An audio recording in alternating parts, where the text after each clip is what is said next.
വെളിപ്പാട് പുസ്തകം 3-ാം അധ്യായം 8-ാം വാക്യം. ഞാൻ നിന്റെ പ്രവൃത്തി അറിയുന്നു. ഞാൻ നിന്റെ മുമ്പിൽ ഒരു വാതിൽ തുറന്നു വെച്ചിരിക്കുന്നു, അത് ആർക്കും അടച്ചുകൂടാ. ദൈവം തന്റെ ഭക്തന്മാർക്ക് വേണ്ടി വാതിലുകൾ തുറക്കുന്നവനാണ്.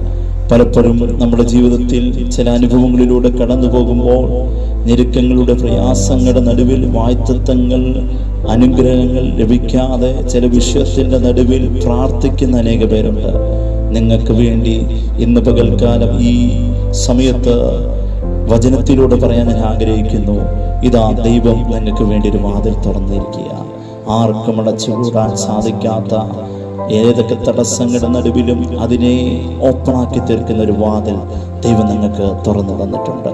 ഒരു വ്യക്തിന്റെ ജീവിതത്തിൽ ദൈവം തുറന്നു തരുന്ന വാതിലിനെ പറ്റി പറയുവാൻ ഞാൻ ആഗ്രഹിക്കുന്നു. ഒന്നാമത് 1 കൊരിന്ത്യർ ലേഖനം 16-ാം അധ്യായം 9-ാം വാക്യപ്രകാരം പറയുന്നു, എനിക്ക് വലുതും സഫലമായ വാതിൽ തുറന്നിരിക്കുന്നു, എതിരാളികളുണ്ട്.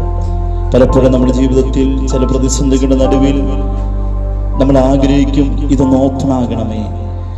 ചില സാഹചര്യങ്ങളുടെ നടുവിൽ എന്ത് ചെയ്യണമെന്നറിയാതെ ഭാരപ്പെടുമ്പോൾ, എതിരുകൾ ഒത്തിരിയും കടന്നു വരുമ്പോൾ, കർത്താവേ എനിക്ക് വേണ്ടി ഒരു വാതിൽ തുറന്നിടണമെന്ന് ആഗ്രഹിക്കും.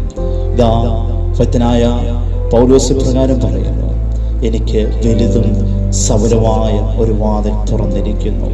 ഇന്ന് എന്നെ കേൾക്കുന്ന ഒരു വ്യക്തിത്വങ്ങളോട് ഞാൻ പറയാൻ ആഗ്രഹിക്കുന്നു, കഴിഞ്ഞ ദിവസങ്ങളിൽ പ്രാർത്ഥിച്ച ചില വിഷയങ്ങളുടെ നടുവിൽ ദൈവം വലുതും സഫലമായ വാതിൽ തുറന്നിരിക്കുന്നു.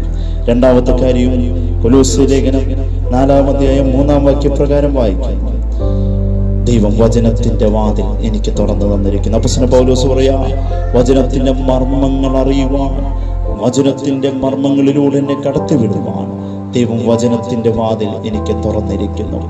നമ്മൾ വളരെ ആഗ്രഹിക്കുന്നവരാണ്. പലപ്പോഴും ദൈവവചനം വായിക്കാറുണ്ട്. ആ വചനത്തിന്റെ ശക്തി നമ്മളെ നടത്തുന്നതാ. ദൈവവചനം ജീവനും ചൈതന്യമുള്ളതാണ്. ആ വചനം വായിക്കുമ്പോൾ വചനത്തിന്റെ മർമ്മങ്ങൾ അറിയുവാൻ, വചനത്തിന്റെ ആഴങ്ങളിൽ കടന്നു ചെന്ന് അതിനെ മനസ്സിലാക്കുവാൻ ദൈവം വചനത്തിന്റെ വാതിൽ തുറന്നു തരുവാനിടയാകും. എന്നെ ശ്രമിക്കുന്ന ഒരു വ്യക്തിത്വങ്ങൾക്കും വചനത്തിന്റെ വാതിൽ ദൈവം തുറന്നു തരട്ടെ. മൂന്നാമത് കാണാൻ സാധിക്കുന്നുണ്ട്, നമ്മൾ ചിന്തിച്ച ആ വചനം തന്നെയാണ്, ഇതാ ഞാൻ നിനക്ക് ഒരു വാതിൽ തുറന്നിരിക്കുന്നു.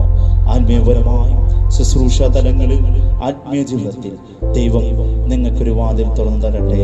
ഒരു പുത്തൻ ശക്തിയാൽ, പുത്തൻ കൃപയാൽ എല്ലാ സാഹചര്യങ്ങളുടെ നടുവിലും ഓവർകം ചെയ്യുവാനുള്ള ദൈവിക കൃപയും ദൈവിക ശക്തിയും ദൈവം നിങ്ങൾക്ക് തുറന്നു തരട്ടെ.